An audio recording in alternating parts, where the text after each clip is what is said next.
Dans cette partie de Ndangala 4, envahie par l'eau, on ne voit que des maisons à moitié écroulées, des arbres, briques et matériel trempé dans l'eau. Des latrines et puis inondées, l'endroit ressemble à un lac d'eau. Il n'y a pratiquement personne, sauf des porcelains qui se baignent dans l'eau.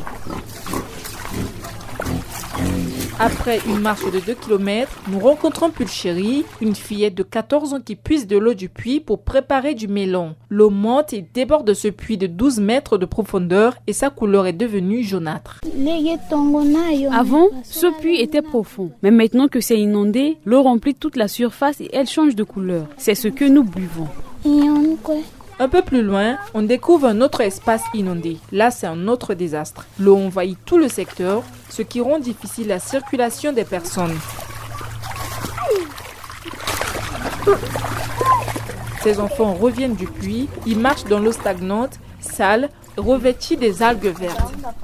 Juste à côté, Crépin démolit les murs de sa maison qui est à moitié écroulée. Ce tombe foule la terre de Ndangala depuis 1995.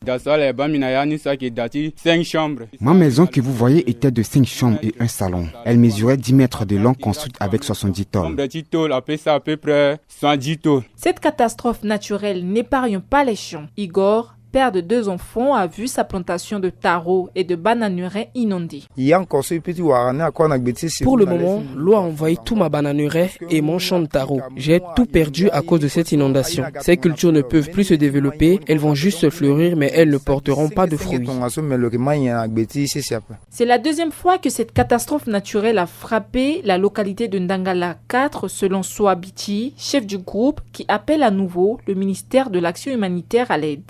Depuis l'année passée, que nous avons enrichi plus de 280 et quelques maisons, dont nous avons déposé des courriers au département d'action humanitaire. Mais depuis l'année passée jusqu'alors, personne n'est venu à notre secours.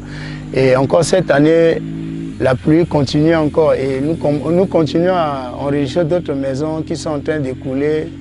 Les sinistrés sont abandonnés à eux-mêmes comme nous n'avons aucun moyen pour les prendre en charge. Sinon, il n'y a que des foyers d'accueil qui les accueillent et pourtant, nous courons beaucoup de risques. Selon des notables de Ndangala, une 60aine de maisons se sont écroulées et des hectares de champs inondés. Après cette catastrophe naturelle, les conditions de vie des sinistrés sont pour l'instant déplorables.